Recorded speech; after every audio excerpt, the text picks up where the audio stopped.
Hello students, welcome to Excel Academy. स्वागत है आपका बहुत बहुत आज के इस सेशन में।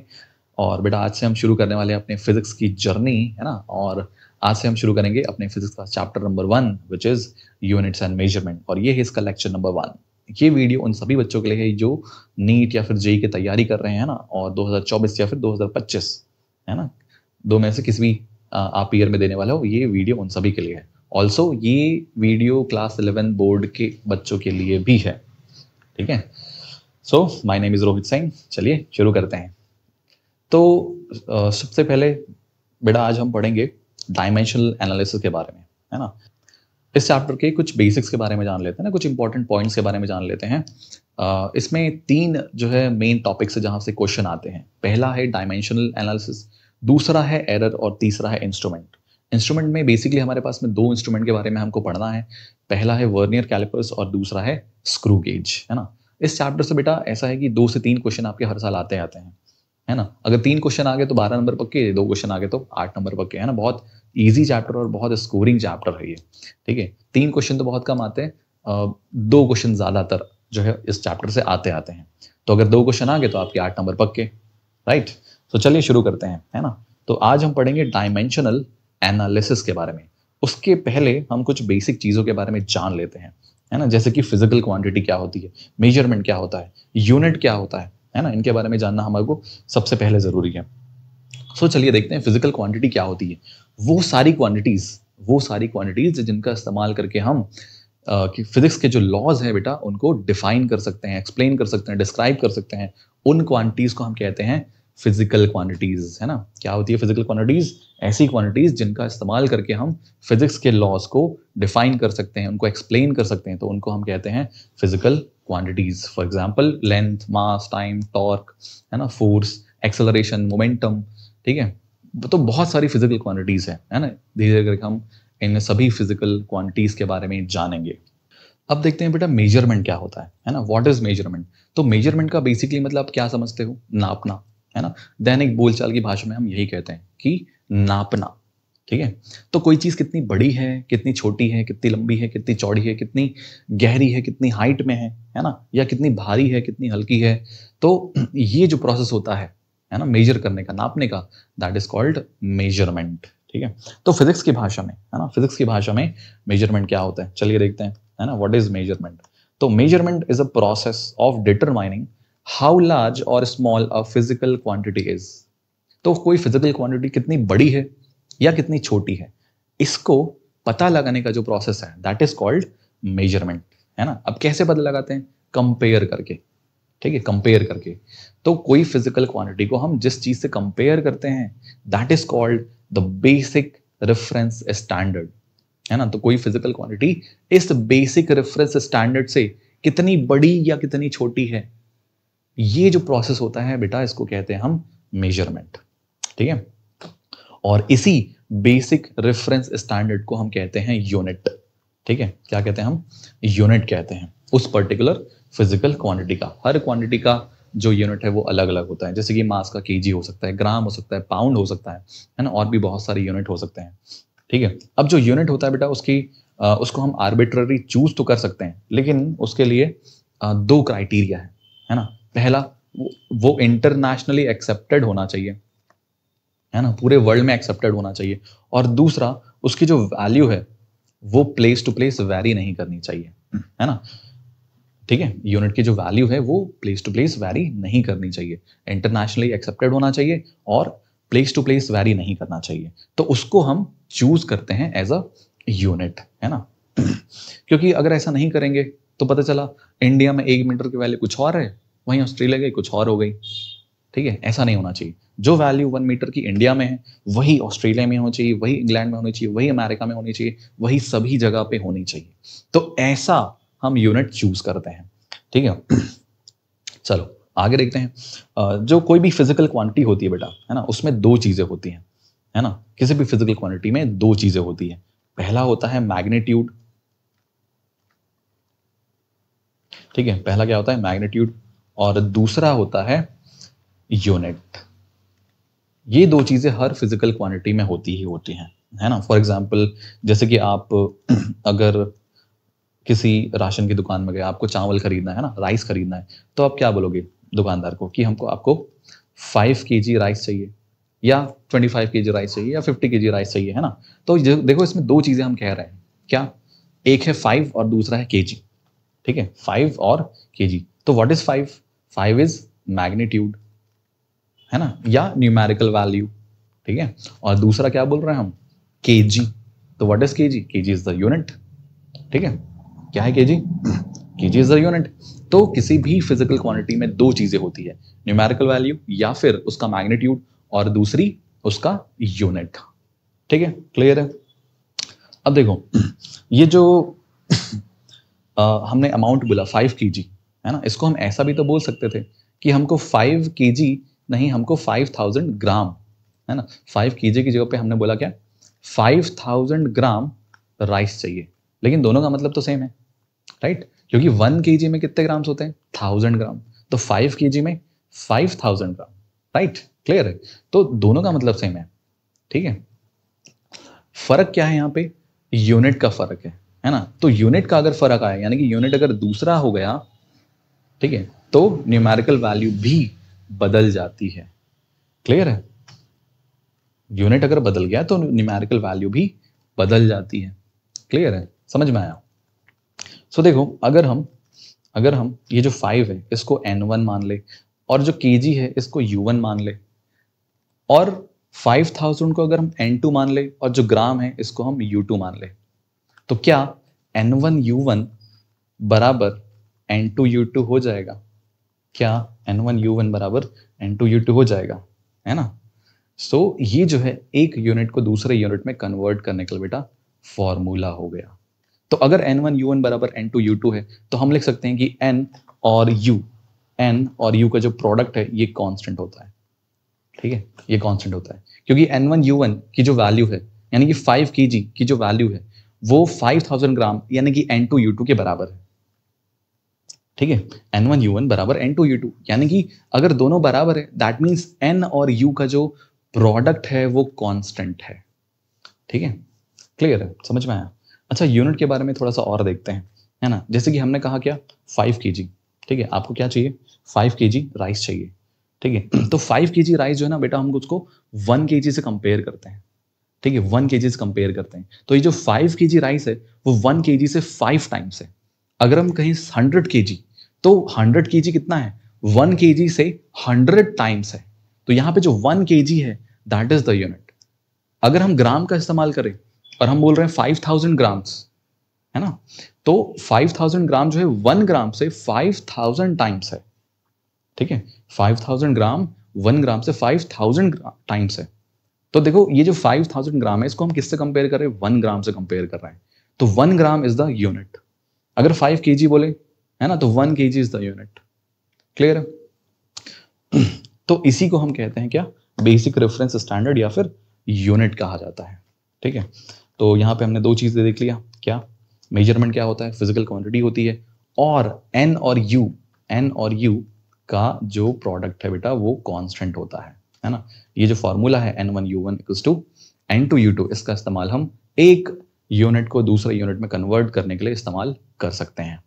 ठीक है, क्लियर है, समझ में आया। चलो आगे चलते हैं। अच्छा, हमने देखा कि n और u का जो प्रोडक्ट है ये कांस्टेंट है ना, n और u का जो प्रोडक्ट है वो कांस्टेंट है ना। इस कांस्टेंट को लेट हम k बोल देते हैं, तो nu बराबर हो जाएगा k। तो n इज इक्वल टू हम लिख सकते हैं k upon u, right, n is equal to k upon u। तो यहां से देखो क्या पता चल रहा है, n और u एक दूसरे के इनवर्सली प्रोपोर्शनल टू है ना। अब क्वेश्चन यहाँ पे ऐसा आ सकता है कि n और u के बीच में हो सकता है आपको ग्राफ बनाने के लिए दिया जाए। ठीक है, ग्राफ बनाने के लिए दिया जाए, तो ग्राफ कैसे बनाएंगे, देखो y एक्सिस पे हम n ले लेते हैं और x एक्सिस पे हम u ले लेते हैं। ठीक है, ये y एक्सिस में n और x एक्सिस में हम यूनिट u ले लेते हैं। ठीक है, अब इसका ग्राफ कैसा आएगा, देखो जैसे जैसे n की वैल्यू बढ़ती जाएगी वैसे वैसे u की वैल्यू कम होती जाएगी, है ना। जैसे कि यहाँ पे हमने एक एग्जांपल देखा था पिछले वाले स्लाइड में, 5 kg बराबर क्या था, 5000 ग्राम था। ठीक है, तो केजी जो है वो बड़ा यूनिट होता है मास का, और जो ग्राम है बेटा वो छोटा यूनिट होता है मास का। तो अगर यूनिट बड़ा लेंगे तो न्यूमेरिकल वैल्यू छोटी आएगी, और अगर यूनिट छोटा लेंगे तो न्यूमेरिकल वैल्यू बड़ी हो जाएगी। ठीक है, तो एन और यू एक दूसरे के इनवर्सली प्रोपोर्शनल टू इसीलिए है क्योंकि अगर हम यूनिट को बड़ा लेंगे तो हमारी न्यूमेरिकल वैल्यू छोटी आएगी, और यूनिट को छोटा लेंगे तो न्यूमेरिकल वैल्यू बड़ी हो जाएगी। ठीक है, तो एन और यू के बीच में देखो कैसा ग्राफ बनेगा, इनवर्सली प्रोपोर्शनल में कुछ ऐसा ग्राफ आता है, ये ऐसा है ना, ऐसा डिक्लाइनिंग ग्राफ आता है।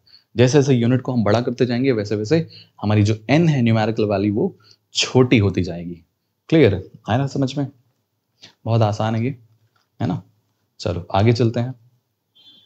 अब हम देखते हैं बेटा कि फिजिकल क्वांटिटीज कितने तरह की होती है ना। तो बेसिकली वैसे ये दो तरह की होती है, एक तीसरी तरह की भी होती है जिसको हम सप्लीमेंट्री क्वांटिटी कहते हैं, है ना। तो पहली है फंडामेंटल या फिर बेसिक क्वांटिटी, दूसरी है डिराइव्ड क्वांटिटी, और तीसरी है सप्लीमेंट्री क्वांटिटी, है ना। सबसे पहले हम देखते हैं कि फंडामेंटल या फिर बेस क्वांटिटी क्या होती है ना। तो देखो ये क्या होती है, ऐसी फिजिकल क्वांटिटीज जो कि दूसरी फिजिकल क्वांटिटीज से इंडिपेंडेंट होती है, यानी कि इन फिजिकल क्वांटिटीज को हमको एक्सप्लेन करने के लिए दूसरी फिजिकल क्वांटिटीज की जरूरत नहीं है, इनको हम इंडिविजुअली एक्सप्लेन या फिर डिफाइन कर सकते हैं। तो इनको हम कहते हैं फंडामेंटल या फिर बेस क्वांटिटीज। ठीक है बेटा, तो चलिए फिजिक्स के हिसाब से जो डेफिनेशन है इसको भी देख लेते हैं, है ना। तो क्या होती है, these are treated as independent of other physical quantities and are not usually defined in terms of other physical quantities, है ना। सो इनको डिफाइन करने के लिए दूसरी फिजिकल क्वांटिटीज की जरूरत नहीं पड़ती है। ठीक, अच्छा, the units of these quantities are called fundamental और बेस यूनिट्स। तो इन फिजिकल क्वांटिटीज के यूनिट्स को हम फंडामेंटल या फिर बेस यूनिट्स कहते हैं, है ना। टोटल 7 बेस यूनिट्स या फिर 7 बेस फंडामेंटल क्वांटिटीज होती हैं। कौन कौन सी होती है देखो, लेंथ, मास, टाइम, इलेक्ट्रिक करंट, है ना, temperature, luminous intensity and amount of substance. तो ये जो है 7 तरह की बेस क्वांटिटीज होती है। ठीक है, क्लियर है यहां तक, सभी को समझ में आया है। अब हम देखते हैं बेटा कि डिराइव्ड क्वांटिटीज क्या होती है ना। तो ऐसी फिजिकल क्वांटिटीज जिनको हम दूसरी फिजिकल क्वांटिटीज या बोल सकते हैं फंडामेंटल फिजिकल क्वांटिटीज का यूज करके डिफाइन करते हैं, उनको एक्सप्लेन कर सकते हैं, है ना। तो उनको हम कहते हैं डिराइव्ड क्वांटिटीज, है ना। फिजिक्स के हिसाब से डेफिनेशन देखते हैं चलो। All physical quantities whose units can be expressed as combination of base units are called derived physical quantities, है ना। तो ऐसी फिजिकल क्वांटिटीज जिनको हम बेस यूनिट्स के कॉम्बिनेशन का इस्तेमाल करके जो है डिराइव करते हैं या फिर डिफाइन करते हैं, तो उनको हम कहते हैं डिराइव्ड क्वांटिटीज। ठीक है, thus all quantities other than 7 base quantities are derived quantities। तो वो 7 बेसिक क्वांटिटीज को छोड़ करके बाकी सारी जो फिजिकल क्वांटिटी होती है बेटा उसको हम कहते हैं डिराइव्ड क्वांटिटीज। ठीक है, सो एग्जांपल के तौर पे velocity, acceleration, momentum, force, torque, pressure, stress, है ना, बहुत सारी फिजिकल क्वांटिटीज हैं। तो 7 को छोड़ दो तो बाकी सारी की सारी होती है डिराइव्ड फिजिकल क्वांटिटीज, है ना। फॉर एग्जाम्पल के तौर पे हम स्पीड लेते हैं, है ना, स्पीड या फिर वेलोसिटी ले सकते हैं। तो स्पीड, ठीक है, तो स्पीड इज इक्वल टू क्या होता है, डिस्टेंस ट्रैवल्ड अपॉन टाइम। ठीक है, speed is equal to distance travelled upon time. तो देखो स्पीड को हम 2 फंडामेंटल फिजिकल क्वांटिटी का इस्तेमाल करके डिफाइन कर रहे हैं। कौन कौन सी ये फंडामेंटल क्वांटिटीज, डिस्टेंस और टाइम। डिस्टेंस मतलब लेंथ, है ना, डिस्टेंस क्या है, एक तरह का लेंथ है। ठीक है, तो लेंथ और टाइम ये क्या है, बेसिक फिजिकल क्वांटिटीज। तो इन 2 बेसिक फिजिकल क्वांटिटी को यूज करके हम स्पीड को डिफाइन कर रहे हैं, है ना। तो स्पीड क्या हो गया, एक डिराइव्ड क्वांटिटी। चलिए अब देखते हैं कुछ सिस्टम ऑफ यूनिट्स के बारे में, है ना। तो वर्ल्ड में बहुत सारे सिस्टम ऑफ यूनिट्स होते हैं, लेकिन हमको कुछ स्पेसिफिक सिस्टम ऑफ यूनिट के बारे में ही पढ़ना है ना। फॉर एग्जाम्पल पहला देखते हैं CGS यूनिट्स, या CGS सिस्टम लिख सकते हैं हम, CGS सिस्टम। ठीक है, CGS सिस्टम। दूसरा है बेटा FPS सिस्टम, तीसरा है MKS सिस्टम, और चौथा है SI सिस्टम। है ना, SI सिस्टम। अच्छा, नोट्स आपको खुद से बनाते जाना है ना, दूसरों के नोट्स पे निर्भर नहीं रहना है। आपके लिए सबसे अच्छे नोट्स बेटा आप ही बना सकते हो, कोई दूसरा नहीं बना सकता, है ना। दूसरों के नोट्स से आप जो पढ़ोगे ना और अपने खुद के नोट से पढ़ोगे तो आपका खुद का जो नोट्स है वो 10 टाइम ज़्यादा इफेक्टिव होगा एज कम्पेयर टू अगर आप दूसरों के नोट से पढ़ोगे। तो साथ में नोट्स बनाते चलिए, ठीक है, साथ में नोट्स बनाते चलिए। तो ये 4 सिस्टम है ना, जिनके बारे में हमको पढ़ना है और इन्हीं से जो है वो क्वेश्चन पूछा जाता है। मेनली CGS और SI सबसे ज़्यादा यही यूज होते हैं। तो ये जो CGS है ना, इसका जो नाम है C for centimetre, G for gram और S फॉर सेकेंड, तो यहाँ से लिया गया है। यानी कि लेंथ, वेट और टाइम के जो यूनिट होते हैं उनको इस्तेमाल करके, है ना, ये जो सिस्टम है बनाया गया, मतलब इनका सिस्टम का नाम रखा गया है। ठीक है, चलिए देखते हैं कि इनमें लेंथ, मास और टाइम का यूनिट क्या क्या होता है। तो लिख लेते हैं, चलो, लेंथ, मास एंड टाइम।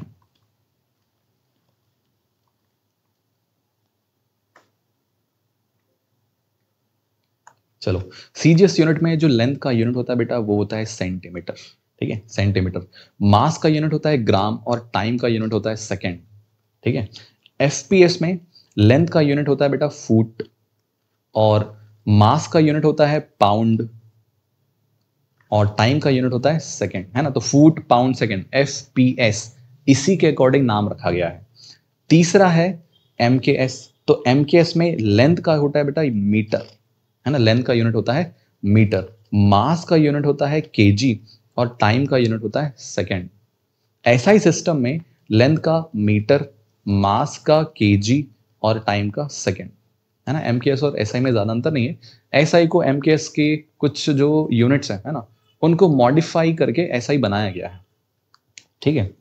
सो देखो, MKS यूनिट है तो M for metre, K for kg, S for second, तो ऐसे ही करके इनका नाम रखा गया है ना। तो इनके नाम से आपको पता चल जाएगा कि लेंथ, मास और टाइम के यूनिट क्या क्या होते हैं, ठीक है। क्लियर बेटा, चलो आगे चलते हैं, है ना, आगे चलते हैं। SI सिस्टम के बारे में देखते हैं थोड़ा सा, ठीक है। SI सिस्टम के बारे में देखते हैं, फिर उसके बाद हम डायमेंशन के बारे में देखेंगे, है ना, कि डायमेंशन क्या होते हैं। तो SI सिस्टम के बारे में देखते हैं। सबसे इंपॉर्टेंट है हमारे पास में SI सिस्टम, ठीक है। सो SI सिस्टम में जो 7 बेसिक फंडामेंटल क्वांटिटीज होती है उनके यूनिट्स को हम देखेंगे, है ना। तो सबसे पहला होता है बेटा लेंथ, है ना। जो 7 फंडामेंटल क्वांटिटीज हमने देखा था, है ना, तो पहला होता है लेंथ। लेंथ का जो SI यूनिट है वो होता है मीटर और इसको हम स्मॉल m से डिनोट करते हैं। दूसरा होता है बेटा मास, ठीक है। तो मास का जो SI यूनिट है वो होता है kg, किलोग्राम। तीसरा होता है टाइम, टाइम का जो SI यूनिट है वो है सेकेंड, ठीक है। चौथा होता है बेटा टेम्परेचर, टेम्परेचर, टेम्परेचर का SI यूनिट होता है केल्विन, है ना। केल्विन को K से डिनोट करते हैं एंड डिग्री सेंटीग्रेड नहीं होता, ठीक है, केल्विन होता है, ठीक। पांचवा होता है इलेक्ट्रिक करंट, इलेक्ट्रिक करंट, ठीक है। इलेक्ट्रिक करंट का SI यूनिट होता है बेटा एम्पियर, ठीक है।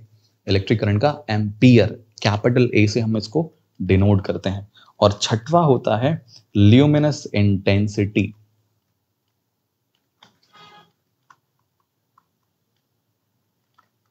ल्यूमिनस इंटेंसिटी, ये जो है लाइट को मेजर करने का यूनिट है ना। जैसे लाइट है, वो कितनी लाइट आ रही है, तो इसका यूनिट होता है बेटा कैंडला, इसको हम CD से डिनोट करते हैं, ठीक है, CD से डिनोट करते हैं। और 7th और लास्ट फंडामेंटल यूनिट है अमाउंट ऑफ सब्सटेंस,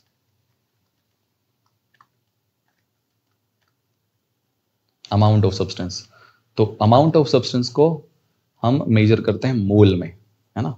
ये मोल आपने 9th क्लास में पढ़ा होगा केमिस्ट्री में, है ना। इस साल इसके बारे में डिटेल में हमको पढ़ना है, ठीक है। तो 7th हो गया amount of substance which is mole. तो ये हो गया बेटा 7 जो हमारे पास बेसिक या फिर फंडामेंटल क्वांटिटीज है उनके SI यूनिट्स, है ना। बहुत इंपॉर्टेंट है, इन सबको याद रखना बहुत जरूरी है, ठीक है। इन्हीं का इस्तेमाल करके हम जो डिराइव्ड फिजिकल क्वांटिटीज है उनके यूनिट्स बना सकते हैं, है ना। चलिए आगे चलते हैं और अब हम देखते हैं बेटा डायमेंशन के बारे में, है ना। यहां से हमारा मेन टॉपिक चालू होता है, ठीक है। Dimension, dimensional analysis. तो सबसे पहले देखते हैं डायमेंशंस क्या होते हैं, है ना। सो क्या होते हैं, देखो, Dimensions of a physical quantity are the powers to which the fundamental quantities must be raised to represent the given physical quantity, है ना। अभी ये डेफिनेशन देख करके ना ज़्यादा समझ में नहीं आता है ना। जब इसका हम एप्लीकेशन पढ़ेंगे, इनके जो फॉर्मूलाज हम डिराइव करेंगे, तब ये ज़्यादा अच्छे से समझ में आएगा, है ना, कि ये डेफिनेशन एक्चुअली में कहना क्या चाह रहा है ना। तो किसी भी फिजिकल क्वांटिटी का डायमेंशन क्या होता है? फंडामेंटल जो क्वांटिटीज होती है, जो 7 हमने फंडामेंटल क्वांटिटीज पढ़ी थी, है ना, तो किसी भी फिजिकल क्वांटिटी का जो डायमेंशन है, उन्हीं 7 फंडामेंटल क्वांटिटीज के पावर के रूप में जब हम रिप्रेजेंट करते हैं, तो उनको हम कहते हैं डायमेंशन, है ना। चलो इसके एग्जाम्पल से समझते हैं, ठीक है। तो सबसे पहले हम देखेंगे कि जो 7 बेसिक फंडामेंटल क्वांटिटीज होती है ना, 7 बेसिक फंडामेंटल क्वांटिटीज होती है, उनके डायमेंशन के बारे में देखेंगे, फिर डिराइव्ड डायमेंशन के बारे में देखेंगे। तो सबसे पहला है बेटा मास, ठीक है। क्या है सबसे पहला? मास। मास, तो मास का डायमेंशन होता है कैपिटल एम, है ना, स्क्वायर ब्रैकेट के अंदर हम इसको लिखते हैं। तो मास का डायमेंशन होता है कैपिटल एम। दूसरा है बेटा लेंथ, है ना, लेंथ। लेंथ का जो डायमेंशन है वो है कैपिटल एल। हमेशा ये स्मॉल एल या स्मॉल एम ऐसा नहीं लिखना है, हमेशा कैपिटल में लिखना है। कुछ कुछ का स्मॉल में आता है केवल, है ना, जैसे कि कैंडला हो गया तो उसका स्मॉल में आता है, मोल हो गया तो उसका स्मॉल में आता है, ठीक है। और हमेशा स्क्वायर ब्रैकेट में लिखना है, ठीक है, बिना ब्रैकेट लगाए या फिर कर्ली ब्रैकेट या फिर ओपन ब्रैकेट इसका इस्तेमाल नहीं करना है, ठीक। तीसरा होता है बेटा टाइम, है ना, टाइम का डायमेंशन होता है कैपिटल टी।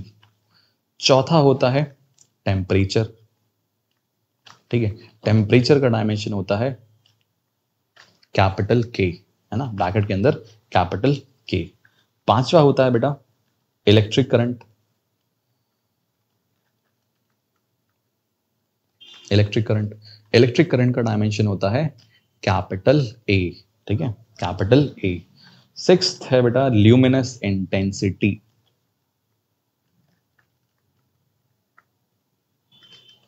Luminous intensity.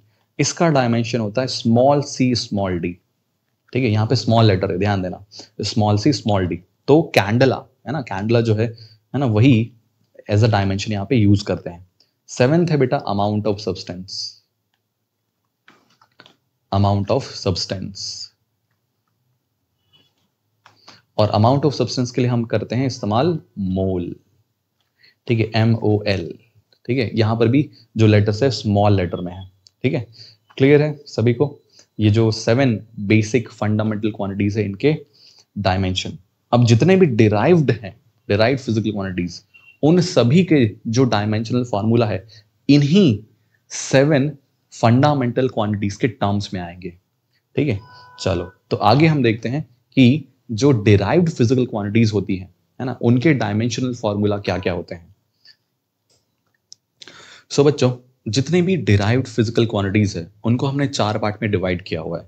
सबसे पहला है मैकेनिकल क्वांटिटीज, दूसरा है थर्मल क्वांटिटीज, तीसरा है इलेक्ट्रिकल क्वांटिटीज और चौथा है ऑप्टिकल क्वांटिटीज, है ना।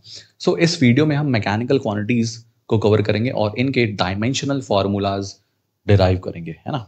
सो जितनी भी फिजिकल क्वांटिटीज होती है ना, डिराइव्ड वाली, तो उनके जो डायमेंशनल फॉर्मूला है, उनके बेसिक जो फिजिकल फॉर्मूलाज है ना, उनसे ही डिराइव किए जाते हैं, है ना।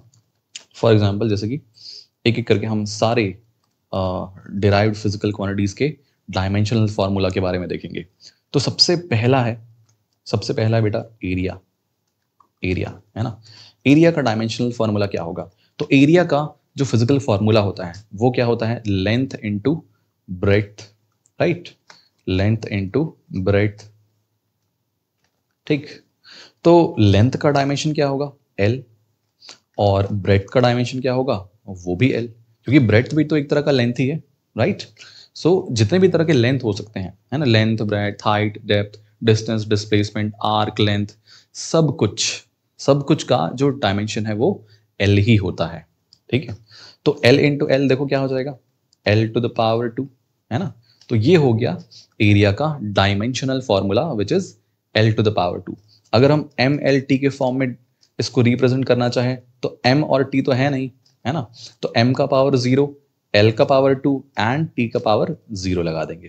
ठीक है, तो ये हो गया MLT के फॉर्म में एरिया का डायमेंशनल फॉर्मूला। क्लियर है? अच्छा, अब कोई बोल सकता है भाई एरिया, सर एरिया तो सर्कल का भी होता है ना? तो सर्कल का एरिया क्या होता है? Pi into R square, right होता है।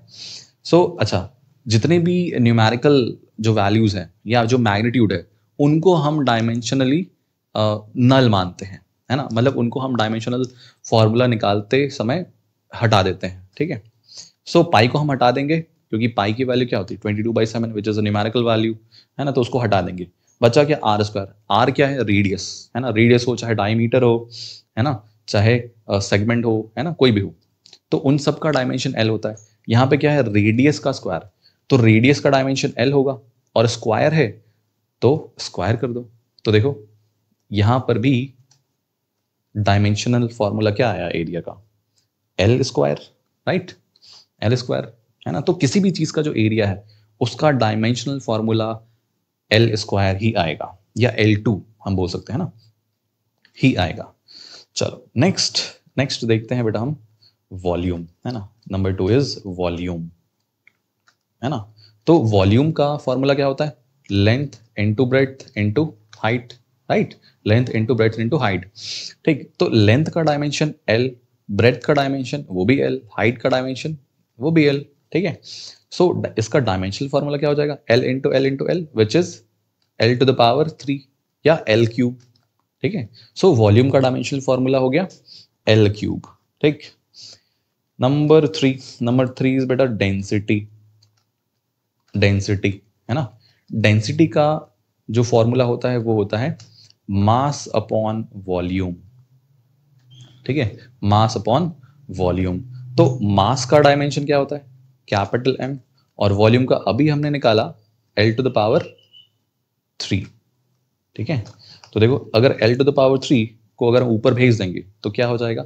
M L to the power -3, right? M L to the power -3, this is the dimensional formula of density. Clear है? सभी को समझ में आ रहा है? ठीक है, नेक्स्ट देखते हैं बेटा। Next is specific gravity. Specific gravity,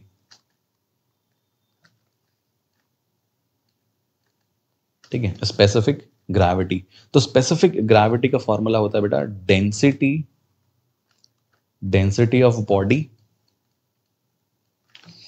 upon density of water at 4 degree centigrade. ठीक है, density of body upon density of water at 4 degree centigrade, है ना? अब बोले सर 4 डिग्री सेंटीग्रेड क्यों? क्योंकि बेटा 4 डिग्री सेंटीग्रेड पे वाटर की जो डेंसिटी है वो मैक्सिमम होती है ना? तो किसी भी बॉडी की जो डेंसिटी है अगर हम उसको वाटर की डेंसिटी के साथ में कंपेयर करें, है ना, 4 डिग्री सेंटीग्रेड पे, तो उसको हम कहते हैं स्पेसिफिक ग्रेविटी। ठीक है, क्लियर है? समझ में आ रहा है? तो अब देखो ऊपर भी डेंसिटी अपॉन नीचे भी डेंसिटी। ठीक है, ऊपर भी डेंसिटी और नीचे भी डेंसिटी। अब वो जो डेंसिटी है वो किसी की भी हो सकती है ना? किसी की भी डेंसिटी का formula ml to the power -3 ही होता है। ठीक है, तो डेंसिटी ऑफ बॉडी उसका भी डायमेंशन क्या हो जाएगा? ml टू द पावर -3, और नीचे डेंसिटी ऑफ वाटर है उसका भी फॉर्मूला हो जाएगा ml टू द पावर -3। ठीक है, दोनों कट गए, बचा क्या? 1। ठीक है, बचा क्या? 1। या हम लिख सकते हैं m का पावर 0, l का पावर 0 और t का पावर 0। ठीक है, तो देखो अगर सबका पावर 0 आ जाए यानी कि 1 आ जाए तो ऐसी क्वांटिटीज को हम कहते हैं डायमेंशनलेस क्वांटिटी। ठीक है, क्या कहते हैं हम? Dimensionless quantity.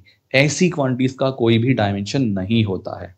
ठीक है बेटा, ऐसी क्वांटिटीज का कोई भी डायमेंशन नहीं होता है, तो इनको हम कहते हैं डायमेंशनलेस क्वांटिटी। चलो नेक्स्ट, नेक्स्ट चलते हैं। Next is number 5। Next is number 5। Number 5 is speed, है ना, या वेलोसिटी भी लिख सकते हैं, है ना? दोनों का डायमेंशनल फॉर्मूला सेम ही होता है। ठीक है, अगर स्पीड लिखेंगे तो स्पीड का फॉर्मूला बेटा होगा डिस्टेंस, है ना? और अगर हम वेलोसिटी लिखें तो वेलोसिटी का फॉर्मूला हम ऊपर में लिखेंगे डिस्प्लेसमेंट, है ना, अपॉन टाइम। ठीक है, अपॉन टाइम। तो अगर स्पीड है तो डिस्टेंस अपॉन टाइम, और अगर वेलोसिटी है तो डिस्प्लेसमेंट अपॉन टाइम। अब डिस्टेंस हो या डिस्प्लेसमेंट हो, दोनों का डायमेंशन क्या होगा? एल, क्योंकि दोनों ही लेंथ है, और नीचे क्या है? टाइम, तो टाइम का डायमेंशन हो जाएगा टी। ठीक है, तो अगर टी ऊपर लेके जाए हम, अगर टी को ऊपर लेके जाए हम, तो क्या हो जाएगा? L T minus one. So this is the dimensional formula for speed and velocity. ठीक है, किसी भी तरह की स्पीड हो, किसी भी तरह की वेलोसिटी हो, सभी का dimensional formula L T minus one ही होगा। ठीक है, नेक्स्ट है velocity gradient. Number 6 is velocity gradient.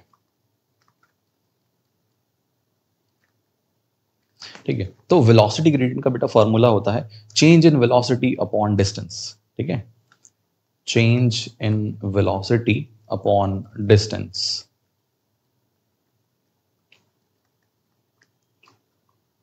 है ना? अब कुछ लोगों को लग रहा होगा सर इतने सारे फॉर्मूलाज कैसे याद रखेंगे, है ना? तो टेंशन लो, धीरे धीरे करके याद हो जाता है ना? ज़्यादा कोई बड़ी बात नहीं है क्योंकि ये सारे फॉर्मूला हम अभी एक साथ पढ़ रहे हैं, लेकिन जब हम चैप्टर वाइज पढ़ेंगे तो थोड़ा थोड़ा करके पढ़ेंगे। Okay, so velocity gradient is equals to होता है change in velocity upon distance. अब चेंज इन वेलोसिटी का वही डायमेंशन होता है जो कि वेलोसिटी का होता है ना? क्योंकि चेंज इन वेलोसिटी हम कैसे निकालते हैं? Initial velocity minus final velocity, या final velocity minus initial velocity. तो अगर फाइनल वेलोसिटी में से इनिशियल वेलोसिटी को हम माइनस करेंगे तो क्या आएगा? वेलोसिटी आएगा, है ना? तो यहाँ पे हम इनिशियल फाइनल नहीं देखते, यहाँ पे केवल जो क्वांटिटी है ना वो देखते हैं, उसका उसमें क्या चेंज हो रहा है वो सारी चीजें नहीं देखी जाती है। ठीक है, सो चेंज इन वेलोसिटी का वही फॉर्मूला होगा जो कि वेलोसिटी का होगा। ठीक है, तो चेंज इन वेलोसिटी का डायमेंशनल फॉर्मूला हो जाता है बेटा L T minus one upon distance. Distance का फॉर्मूला है एल, एल एल कट गया, बचा क्या? T to the power minus one. ठीक है, तो वेलोसिटी ग्रेडियंट का फॉर्मूला हो गया क्या? T to the power minus one. ठीक है, क्लियर है? चलिए आगे चलते हैं। Next is number 7। Number 7 is momentum. ठीक है, मोमेंटम का बेटा फॉर्मूला होता है मास इनटू वेलोसिटी, है ना? ये यहां तक के जो फॉर्मूला है आप लोगों ने क्लास 9 की फिजिक्स में पढ़े भी होंगे। ठीक है, अभी और भी बहुत सारे फॉर्मूलाज आने वाले हैं। ठीक है, तो मोमेंटम इज इक्वल टू होता है मास इनटू वेलोसिटी। तो देखो मास का डायमेंशन होता है m, और वेलोसिटी का डायमेंशन क्या होता है? L T minus one, right? दोनों को मिला के लिख देते हैं, तो m L T minus one, this is the dimensional formula of momentum. Okay, clear है ना? बहुत आसान है, केवल जो फिजिकल क्वांटिटी है उनके फॉर्मूलाज याद होने चाहिए, है ना? बेसिक फॉर्मूलाज, तो उसी से हम डायमेंशन जो है डायमेंशनल फॉर्मूला फाइंड कर सकते हैं। ठीक, चलो next is acceleration. Next is acceleration. तो एक्सेलरेशन बराबर क्या होता है? Change in velocity upon time, right? Change in velocity upon time. ठीक है, तो चेंज इन वेलोसिटी का फॉर्मूला क्या होगा? वही फॉर्मूला होगा जो कि वेलोसिटी का होगा, राइट? क्योंकि हमको चेंज से मतलब नहीं है, हमको केवल फिजिकल क्वांटिटी से मतलब होता है। ठीक, तो वेलोसिटी का फॉर्मूला हो गया क्या? एल टी माइनस वन, और टाइम का फॉर्मूला इज टी। ठीक है, तो अगर ये नीचे वाला टी ऊपर जाएगा तो क्या हो जाएगा? अगर नीचे वाला टी ऊपर गया तो ये भी हो जाएगा T to the power minus one, right? T to the power minus one. अब देखो अगर बेस सेम होते हैं तो पावर ऐड हो जाते हैं। ठीक है, बेस सेम होते हैं तो पावर ऐड हो जाते हैं।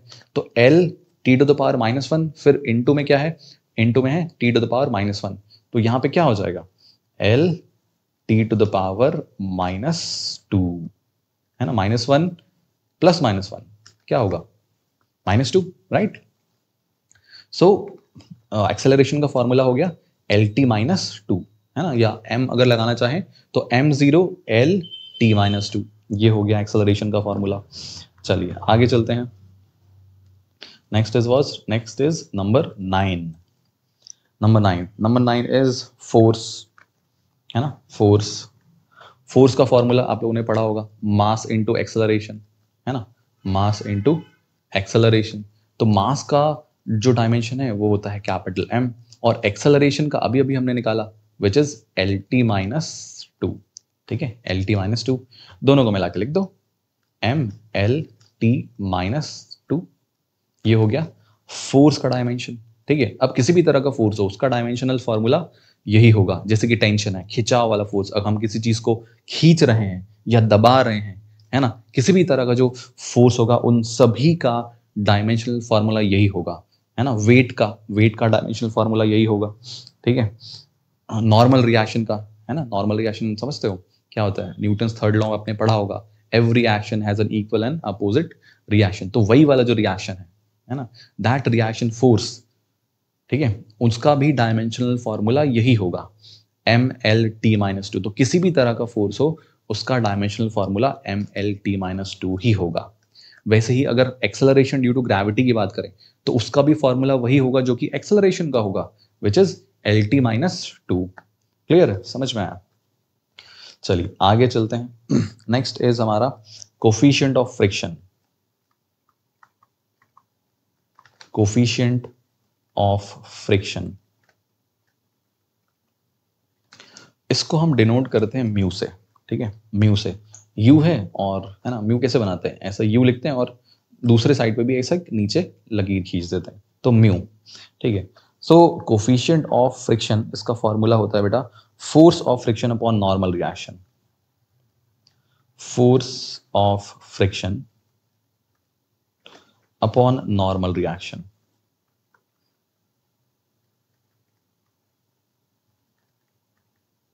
ठीक है, अब देखो फोर्स ऑफ फ्रिक्शन मतलब फोर्स, तो फोर्स ऑफ फ्रिक्शन का डायमेंशनल फॉर्मूला हो जाएगा वही जो कि फोर्स का होता है, which is M L T minus two. और नॉर्मल रिएक्शन ये भी तो एक तरह का फोर्स ही है ना, तो इसका भी जो डायमेंशन है वो हो जाएगा M L T minus to.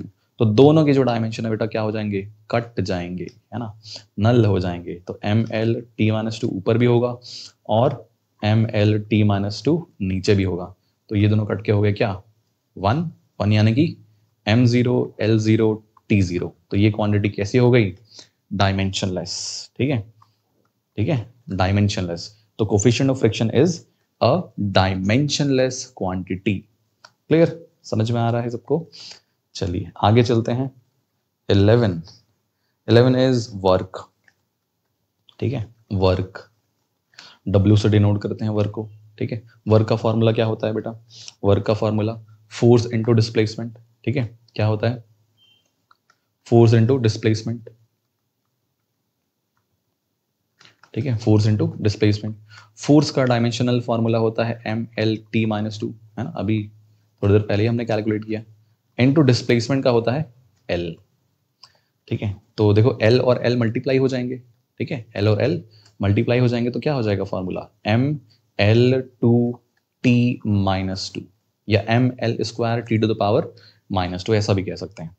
So work का फॉर्मूला हो गया M L two T minus two. ठीक, नंबर 12 इज एनर्जी। एनर्जी, तो एनर्जी क्या होती है, अमाउंट ऑफ वर्क डन। ठीक है, अमाउंट ऑफ वर्क डन, तो amount of work done. So energy का भी वही डायमेंशनल फॉर्मूला हो जाएगा जो कि वर्क का होता है, which is M L two T minus two, है ना। बहुत सारों के जो है वो डायमेंशनल फॉर्मूलाज सेम होते हैं।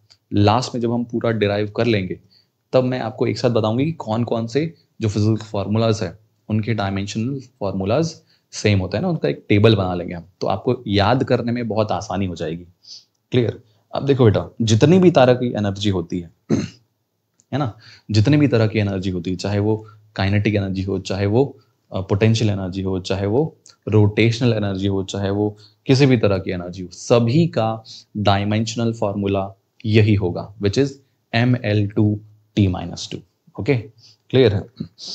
तो सभी तरह की एनर्जीज का फॉर्मूला होगा क्या, M L two T minus two. ठीक है, नेक्स्ट हम देखते हैं बेटा पावर। ठीक है, पावर, पावर का फॉर्मूला होता है work upon time. Work upon time. ठीक है, वर्क का डायमेंशन क्या होता है, अभी हमने निकाला है M L two T minus two, और टाइम का होता है टी। तो नीचे वाला टी अगर ऊपर जाएगा तो क्या होगा, टी टू द पावर -1 हो जाएगा, राइट। तो क्या हो जाएगा, ml2 T to the power, देखो -2 पहले से है, ये वाला नीचे वाला टी ऊपर गया तो क्या हो जाएगा -1, तो दोनों के पावर ऐड हो जाएंगे, तो ऐड होने के बाद हो जाएगा टी टू द पावर -3। तो ये हो गया पावर का डायमेंशनल फॉर्मूला। ठीक है, next is number 14। Number 14 is force constant, है ना, या स्प्रिंग कांस्टेंट बोल सकते हैं, स्प्रिंग कांस्टेंट। स्प्रिंग कांस्टेंट इसको हम K से डिनोट करते हैं, ठीक है, K से डिनोट करते हैं। और स्प्रिंग कांस्टेंट बराबर होता है force upon extension, force upon extension. Extension यानी कि जितना स्प्रिंग खींचा यानी कि लंबा हुआ, है ना, स्प्रिंग को खींचेंगे तो क्या होगा, वो लंबा होगा, तो एक्सटेंशन, तो एक्सटेंशन का डायमेंशन वही हो जाएगा जो कि लेंथ का होता है, ठीक है। तो फोर्स का डायमेंशनल फॉर्मूला mlt-2, ठीक है, और एक्सटेंशन का डायमेंशनल फॉर्मूला हो जाएगा L। तो देखो ऊपर नीचे से LL कट गया, ठीक है, ऊपर नीचे से LL कट गया, तो बचा क्या, mt-2। So mt-2 is the dimensional formula of spring constant, है ना, या स्प्रिंग फैक्टर भी कहते हैं या फोर्स कांस्टेंट भी कहते हैं इसे, है ना। ये हम मैकेनिकल प्रॉपर्टीज ऑफ सॉलिड्स वगैरह में या फिर वर्क एनर्जी पावर में भी पढ़ेंगे इसको। Number 15 is coefficient of restitution. Coefficient of restitution, है ना, इसको हम स्मॉल e से डिनोट करते हैं, ये हम कोलिजन वाले टॉपिक में पढ़ेंगे, ठीक है। तो E बराबर होता है relative speed of separation upon relative speed of approach, ठीक है। तो relative speed of separation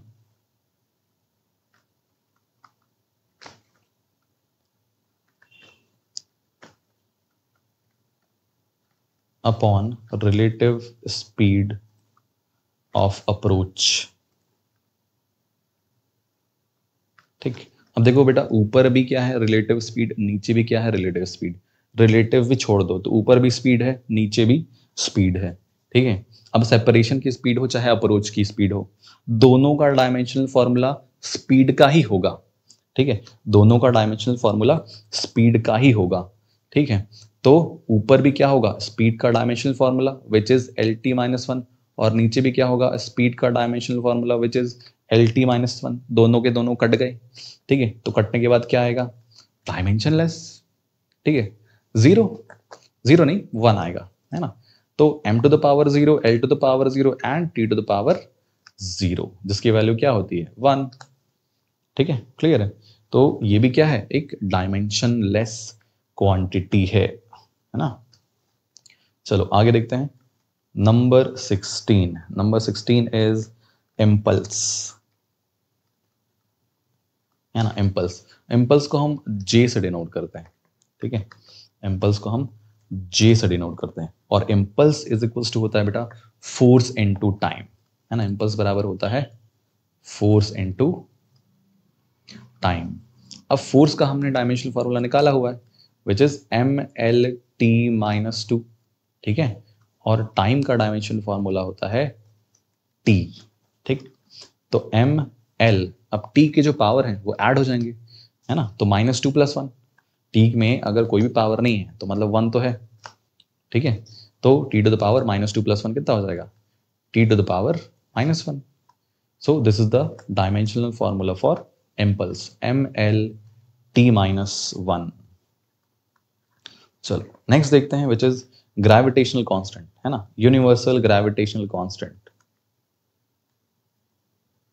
universal gravitational constant,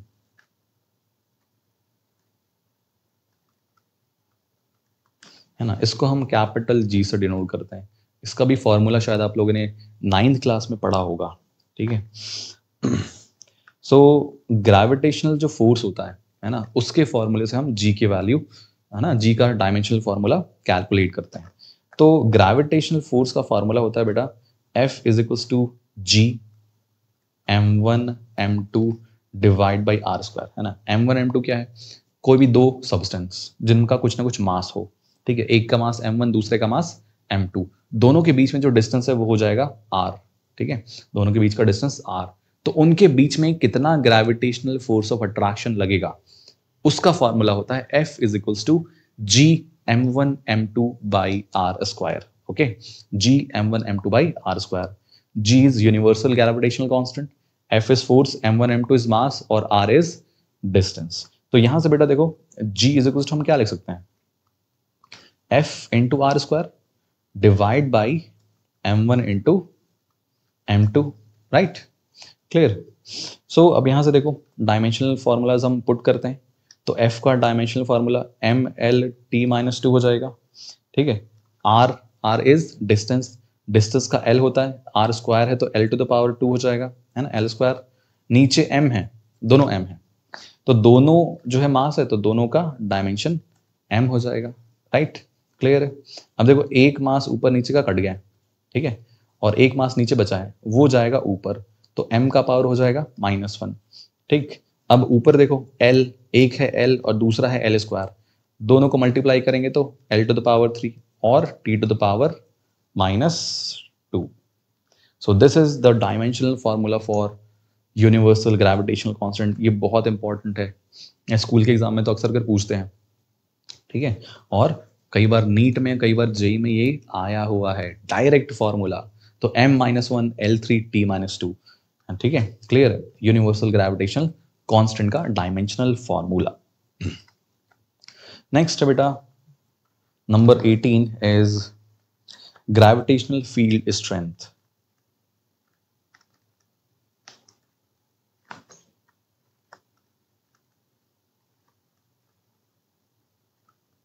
gravitational field strength, इसको हम स्मॉल g से डिनोट करते हैं और इसको हम एक्सेलरेशन ड्यू टू ग्रेविटी भी कहते हैं, ठीक है, एक्सेलरेशन ड्यू टू ग्रेविटी भी इसको कह सकते हैं। सो g बराबर होता है capital G capital M upon R square, G M upon R square, ठीक है। तो g का हमने अभी अभी डायमेंशन निकाला, क्या निकाला, m-1 L3 T-2, राइट, और इनटू है क्या, मास, मास का होता है m, और नीचे है क्या, R square, R is distance, distance का होता है l, तो आर स्क्वायर है तो l स्क्वायर हो जाएगा, ठीक है। अभी कैलकुलेट करते हैं, तो m-1 और m, है ना, ये दोनों तो कट गए, ठीक है, बचा क्या, अच्छा नीचे का l स्क्वायर और ऊपर का L3, ये भी क्या हो जाएगा, कट जाएगा और एक l बचेगा, है ना, तो L-T-2, देखो ये क्या आ गया, क्या आया, डायमेंशनल फॉर्मूला ऑफ एक्सेलरेशन, ठीक है। तो ग्रेविटेशनल फील्ड स्ट्रेंथ को ही हम क्या कहते हैं, क्या कहते हैं, एक्सेलरेशन ड्यू टू ग्रेविटी, है ना। इसका फॉर्मूला gm और r के टर्म्स में होता है, g is equals to gm by R square. ये हम ग्रेविटेशनल वाला जो चैप्टर है ना वहां पे हम पढ़ेंगे, ग्रेविटेशन चैप्टर में। नेक्स्ट है बेटा हमारा ग्रेविटेशनल पोटेंशियल एनर्जी, है ना, ग्रेविटेशनल पोटेंशियल एनर्जी। अब देखो ये क्या है, एक तरह की एनर्जी है, ठीक है, क्या है ये, एक तरह की एनर्जी है, तो इसका भी डायमेंशनल फॉर्मूला वही होगा जो कि एनर्जी का होता है, विच इज mL2T-2, ठीक है, mL2T-2। चलो नेक्स्ट इज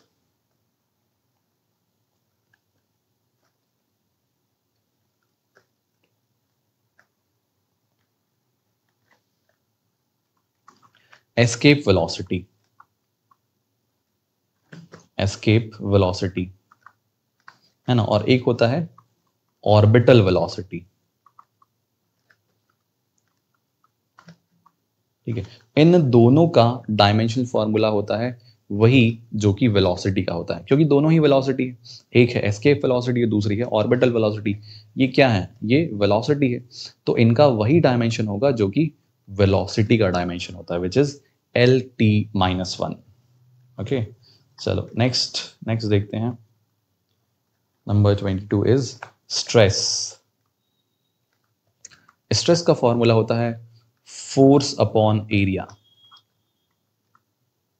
ठीक है, फोर्स अपॉन एरिया। फोर्स का डायमेंशन होता है mL(T-2) अपॉन एरिया का डायमेंशन होता है L⁻²। ठीक है, फोर्स का डायमेंशन होता है mL(T-2), एरिया का L⁻²। तो देखो L एक L ऊपर नीचे से कट जाएगा, नीचे में एक L बचेगा, है ना। तो mt-2 और नीचे में एक L बचा, ये L ऊपर जाएगा तो क्या हो जाएगा mL-1 और T-2। This is the dimensional formula for stress. Okay, चलिए आगे चलते हैं। Next is our pressure.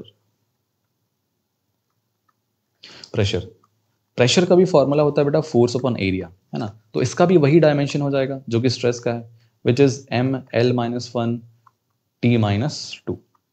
ठीक है, दोनों के डायमेंशनल फॉर्मूलाज सेम ही होते हैं। चलिए आगे चलते हैं।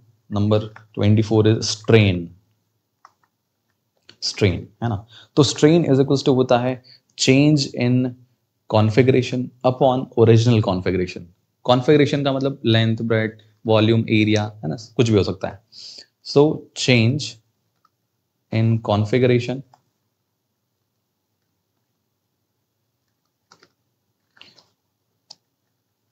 Upon original configuration.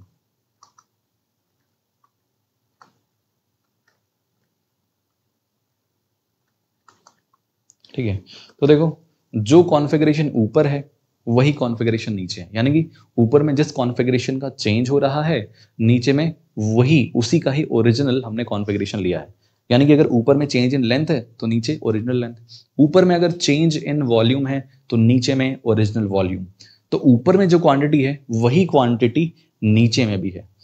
तो दोनों का जो डायमेंशन है, यानी कि न्यूमरेटर और डिनोमिनेटर दोनों का जो डायमेंशन है वो सेम हो जाएगा और दोनों कट जाएंगे और बचेगा केवल 1, है ना। तो ये क्या हो जाएगा m0 L0 T0, यानी कि ये हो गया एक डायमेंशनलेस क्वांटिटी। ठीक है, चलिए आगे चलते हैं। नेक्स्ट इज मॉड्यूलस, है ना। मॉड्यूलस के बारे में देखते हैं। Next is number 25. Number 25 is modulus of elasticity, है ना। मॉड्यूलस ऑफ इलास्टिसिटी या फिर हम कोफिशिएंट ऑफ इलास्टिसिटी भी कह सकते हैं, है ना। मॉड्यूलस और कोफिशिएंट ऑफ इलास्टिसिटी। ठीक है, तो इसका फॉर्मूला होता है बेटा स्ट्रेस अपॉन स्ट्रेन। ठीक है, क्या होता है स्ट्रेस अपॉन स्ट्रेन। ठीक, तो स्ट्रेस का फॉर्मूला हमने निकाला हुआ है ना। क्या निकाला हमने स्ट्रेस का फॉर्मूला mL-1 T-2 और स्ट्रेन तो डायमेंशनलेस क्वांटिटी है ना, तो नीचे हम लिख देंगे 1। सो मॉड्यूलस ऑफ इलास्टिसिटी का वही डायमेंशन हो जाएगा जो कि स्ट्रेस का होता है ना, और जो कि प्रेशर का होता है ना। प्रेशर स्ट्रेस दोनों का सेम होता है। सो mL-1 T-2, ये हो गया बेटा मॉड्यूलस ऑफ इलास्टिसिटी का डायमेंशनल फार्मूला। अब मॉड्यूलस जो है ना वो 3 तरह के होते हैं, है ना। हमको 3 तरह के पढ़ने हैं, यंग्स मॉड्यूलस, बल्क मॉड्यूलस और शेयर मॉड्यूलस, है ना। सो तीनों का डायमेंशनल फार्मूला यही होता है mL-1 T-2। ठीक है, क्लियर। चलिए आगे चलते हैं। Number 26 is compressibility.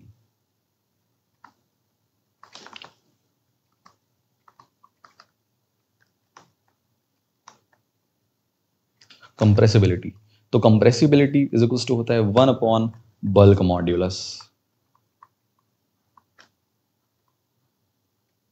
ठीक है, 1 अपॉन बल्क मॉड्यूलस। अब देखो किसी भी तरह का जो मॉड्यूलस है ना, उसका डायमेंशनल फॉर्मूला होता है mL-1 T-2। तो यहाँ पुट कर देते हैं, तो 1 अपॉन mL-1 T-2। देखो अगर m ऊपर जाएगा तो क्या होगा m⁻⁻1, L ऊपर जाएगा तो L हो जाएगा, है ना, और T ऊपर जाएगा तो T⁻2, है ना। केवल पावर का जो साइन होता है उसमें फर्क आता है, अगर ऊपर से नीचे या फिर नीचे से ऊपर कोई क्वांटिटी जा रही हो तो। सो ये हो गया कंप्रेसिबिलिटी का dimensional formula which is m-1 L T2। ठीक है, m-1 L/T2। चलिए नेक्स्ट देखते हैं 27। ना घबराना नहीं है, इतने सारे हैं ये बोल के घबराना नहीं है ना, हो जाता है ये, है ना। इतने सारे जो हम अभी एक चैप्टर में पढ़ रहे हैं, ये जैसे जैसे हम चैप्टर वाइज पढ़ते जाएंगे वैसे वैसे थोड़े थोड़े करके हमको फॉर्मूलाज पढ़ते हैं और वो याद हो जाते हैं, कोई बड़ी बात नहीं है। ठीक है बेटा, चलो डरने की बात नहीं है। नेक्स्ट इज है हमारा सरफेस टेंशन, है ना, सरफेस टेंशन। सरफेस टेंशन, तो सरफेस टेंशन का फॉर्मूला होता है बेटा फोर्स अपॉन लेंथ। ठीक है, फोर्स अपॉन लेंथ। तो फोर्स का फॉर्मूला हमने देखा होगा mL/T-2 और लेंथ का फॉर्मूला होता है L। L कट गया, बचा क्या, m/T-2। This is the dimensional formula for surface tension. Number 28 is Poisson ratio।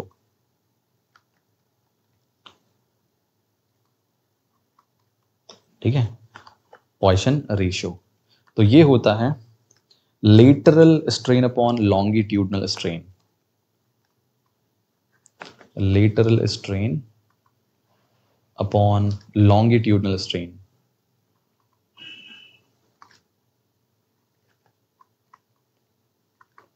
है ना। अब देखो ऊपर भी स्ट्रेन नीचे भी स्ट्रेन, स्ट्रेन तो वैसे भी डायमेंशनलेस क्वांटिटी है ना, तो ऊपर भी स्ट्रेन और नीचे भी स्ट्रेन, तो dimensionless quantity upon dimensionless quantity is equals to be dimensionless quantity ही होगा।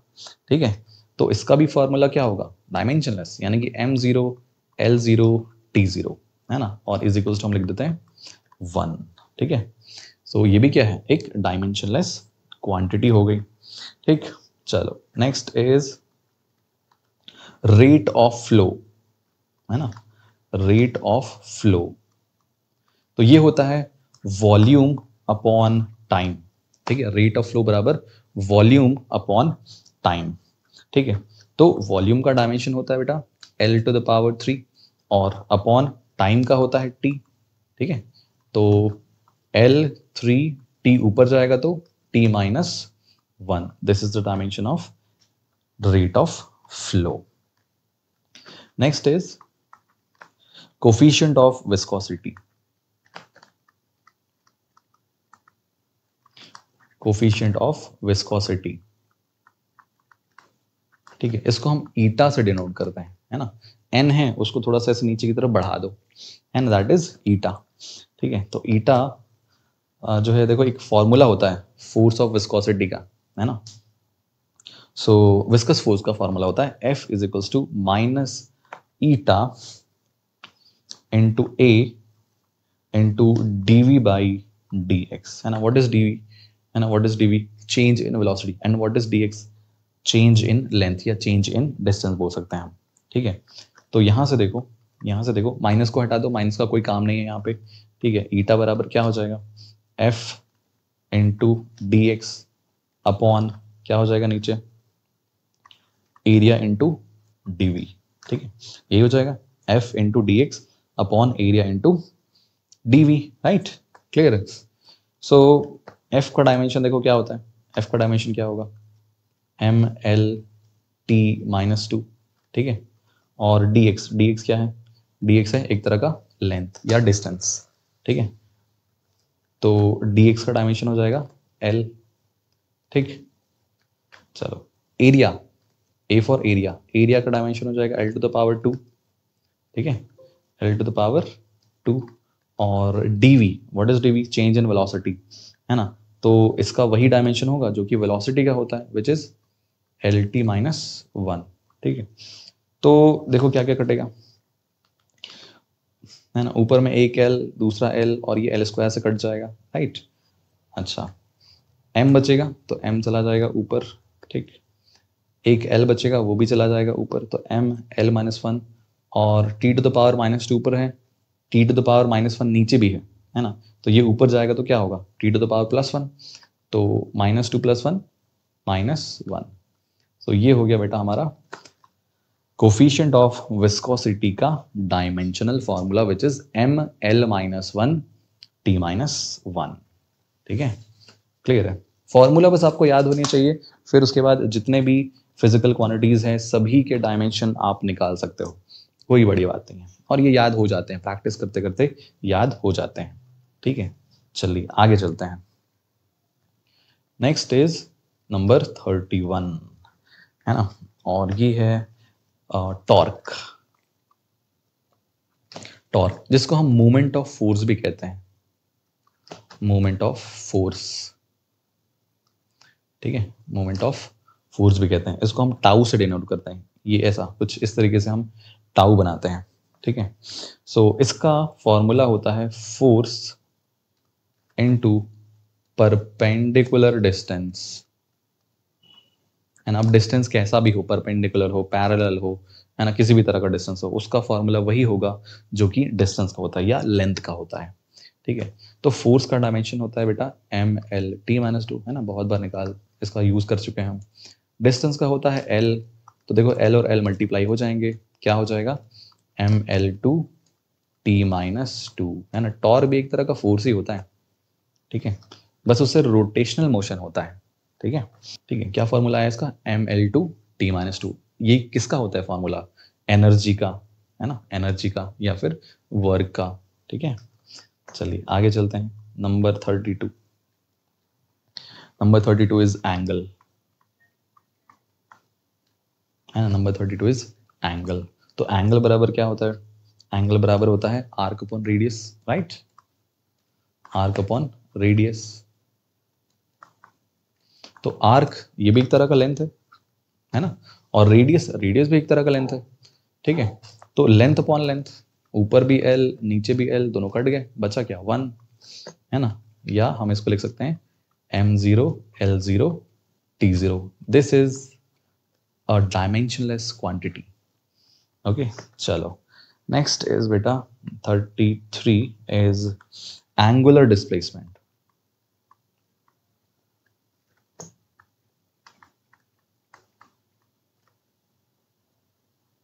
एंगुलर डिस्प्लेसमेंट, ठीक है, इसको हम थीटा से डिनोट करते हैं, थीटा से।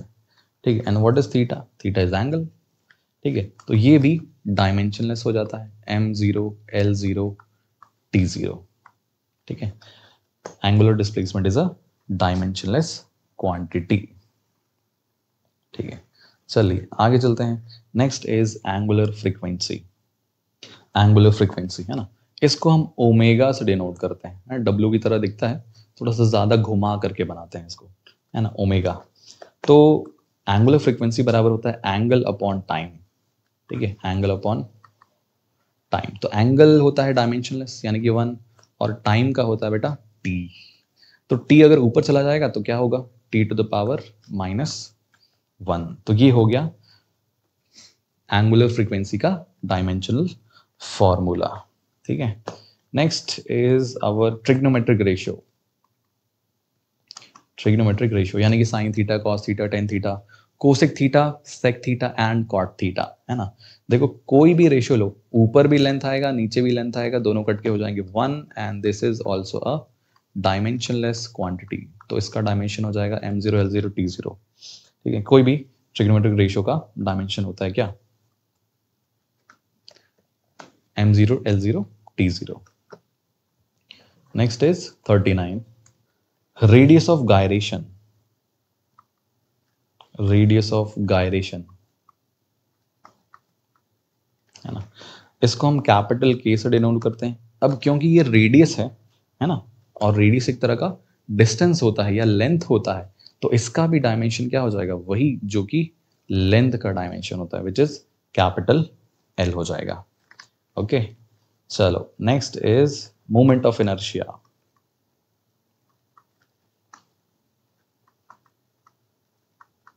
मोमेंट ऑफ इनर्शिया, ठीक है, इसको हम बेटा डिनोट करते हैं कैपिटल I से, और मोमेंट ऑफ इनर्शिया का जो फॉर्मूला होता है वो होता है मास इनटू रेडियस का स्क्वायर, है ना, है ना। वैसे रेडियस ऑफ गायरेशन लिखते हैं हम, तो रेडियस का स्क्वायर लिख सकते हैं। ठीक, तो I इज इक्वल टू हो गया m into R square. m का डायमेंशन होता है m, यानी कि मास का डायमेंशन m होता है, और रेडियस का डायमेंशन होता है l, तो l का स्क्वायर। ये हो गया मोमेंट ऑफ इनर्शिया का dimensional formula which is ml2, है ना, ml2। चलो नेक्स्ट देखते हैं, नंबर 41 इज एंगुलर वेलोसिटी।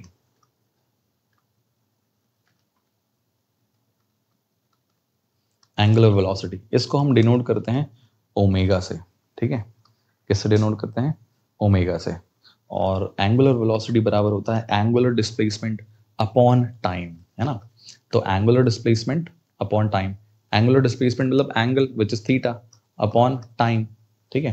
तो क्या हो जाएगा इसका, देखो थीटा विच इज एंगल, है ना, एंगल तो डायमेंशनलेस होता है तो उसका 1 और टाइम का t, ठीक है। सो t ऊपर चला जाएगा तो t टू द पावर -1, है ना। ये वही डायमेंशन हो गया जो कि एंगुलर फ्रीक्वेंसी का आया था, राइट। चलिए आगे चलते हैं, next is angular acceleration. Angular acceleration, ठीक है। एंगुलर एक्सेलरेशन का फॉर्मूला होता है एंगुलर वेलोसिटी अपॉन टाइम, ठीक। सो एंगुलर वेलोसिटी का देखो हमने निकाला है क्या, t टू द पावर -1 और नीचे है टाइम, तो टाइम का हो गया t, नीचे वाला टाइम अगर ऊपर चला जाएगा तो क्या हो जाएगा, टाइम टू द पावर -1, है ना। दोनों को अगर हम मल्टीप्लाई करें तो क्या आएगा, time to the power -2, right. तो t to the power -2 is the dimensional formula for angular acceleration. चलिए आगे चलते हैं, नंबर 43 इज एंगुलर मोमेंटम।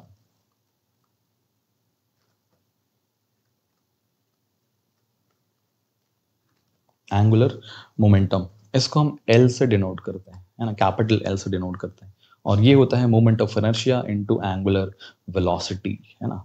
तो L बराबर होता है moment of inertia into angular velocity, ठीक है। सो देखो मोमेंट ऑफ इनर्शिया का फॉर्मूला होता है ml2, ठीक है, और एंगुलर वेलोसिटी का अभी अभी हमने निकाला, क्या निकाला हमने, t टू द पावर -1, ठीक है। तो दोनों को मिला के लिख दो, तो ml2 t-1, है ना, ये हो गया एंगुलर मोमेंटम का डायमेंशनल फॉर्मूला।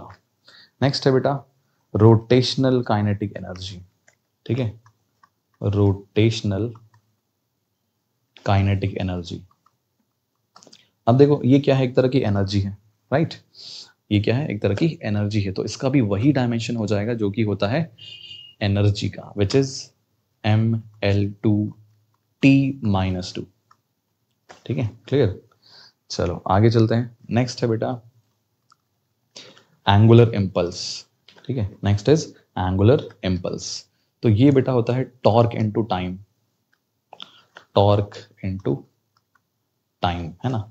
टॉर्क का हम डायमेंशनल फॉर्मूलाज निकाल चुके हैं, ठीक है, टॉर्क का डायमेंशनल फॉर्मूला निकाल चुके हैं। तो क्या होता है टॉर्क का dimensional formula, ml2 t-2, right, ml2 t-2, और टाइम का डायमेंशन होता है t, ठीक है। तो अगर दोनों को मल्टीप्लाई करें तो क्या आएगा, ml2 t-1, ठीक है, ml2 t-1। सो ये हो गया एंगुलर इम्पल्स का डायमेंशनल फॉर्मूला इज फ्रीक्वेंसी। तो फ्रीक्वेंसी इज इक्वल टू होता है बेटा 1 अपॉन टाइम पीरियड, है ना, 1 अपॉन टाइम। तो टाइम का डायमेंशन होता है कैपिटल T, तो T ऊपर चला जाएगा तो ये हो जाएगा T टू द पावर -1, ठीक है। तो फ्रीक्वेंसी का dimension T to the power -1। Next is wavelength.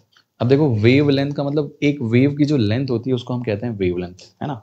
सो ये भी एक तरह का लेंथ है, तो इसका भी डायमेंशन वही हो जाएगा जो कि लेंथ का होता है, ठीक है, विच इज कैपिटल L, ठीक है। नेक्स्ट है एनर्जी डेंसिटी।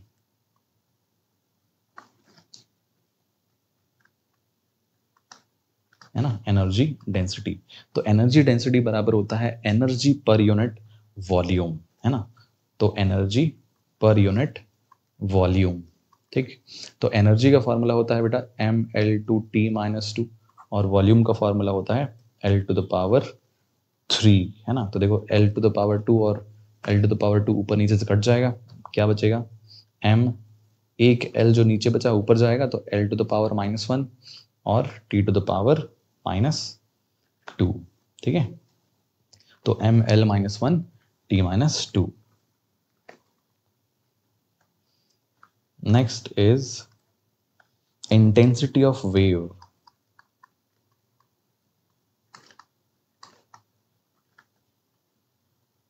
है ना, इंटेंसिटी ऑफ वेव। तो ये होता है बेटा, इसका फॉर्मूला होता है energy upon area into time.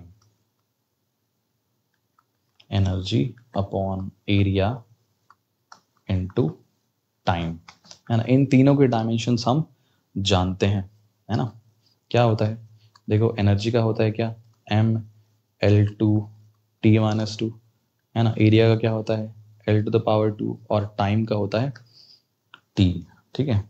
तो L2 देखो ऊपर नीचे से कट जाएगा, क्या बचेगा, है ना। ऊपर में क्या बचेगा, एक m बचेगा, ठीक है। और जो T है वो ऊपर चला जाएगा तो T⁻⁻3 हो जाएगा, तो T⁻⁻3। ये हो गया इंटेंसिटी ऑफ वेव का डायमेंशनल फॉर्मूला, ठीक है। क्लियर है बेटा, समझ में आया। नेक्स्ट है बेटा प्लैंक्स कांस्टेंट, है ना, प्लैंक्स कांस्टेंट, ठीक है। तो प्लैंक्स कांस्टेंट का फॉर्मूला होता है energy upon frequency. Energy upon frequency, ठीक है। सो एनर्जी का फॉर्मूला हमने निकाला हुआ है, कितना होता है mL2T-2 और फ्रीक्वेंसी इज इक्वल टू होता है T⁻⁻1। अब नीचे का जो T⁻⁻1 है वो अगर ऊपर चला जाए तो क्या होगा, T⁻+1 हो जाएगा, राइट। तो mL2T⁻⁻2, नीचे वाला T⁻⁻1 ऊपर जाएगा तो T⁻+1। तो ये हो जाएगा बेटा mL2T-1। ये हो गया प्लैंक्स कांस्टेंट का डायमेंशनल फॉर्मूला। और एक लास्ट है which is pressure gradient. Pressure gradient, है ना। तो ये होता है बेटा pressure upon distance. Pressure upon distance, ठीक है। सो प्रेशर का फॉर्मूला क्या होता है, प्रेशर का फॉर्मूला होता है mL-1 T-2, राइट। और डिस्टेंस का होता है L, ठीक है। सो नीचे वाला L ऊपर चला जाएगा तो L⁻⁻1 हो जाएगा, है ना। और L का पावर ऊपर -1 ऑलरेडी है, दोनों ऐड हो जाएंगे तो क्या हो जाएगा mL⁻2 T⁻⁻2। ये हो गया प्रेशर ग्रेडियंट का dimensional formula. So next video में बेटा हम देखेंगे जो हमारी बची हुई जो फिजिकल क्वांटिटीज है, जैसे कि थर्मल क्वांटिटीज, है ना, इलेक्ट्रिकल क्वांटिटीज, मैग्नेटिक क्वांटिटीज और ऑप्टिकल क्वांटिटीज। तो इनके हम डायमेंशनल फार्मूलाज नेक्स्ट वीडियो में डराइव करेंगे और साथ ही साथ में हम देखेंगे डायमेंशनल एनालिसिस के एप्लीकेशन के बारे में, है ना। हमको बेसिकली 3 एप्लीकेशन के बारे में पूछा जाता है। पहला है check the correctness of the physical formula, दूसरा है यूनिट कन्वर्जन, है ना, और तीसरा है derivation of the physical relation, ठीक। सो चलो नेक्स्ट वीडियो में हम मिलते हैं, तब तक के लिए good bye and keep studying.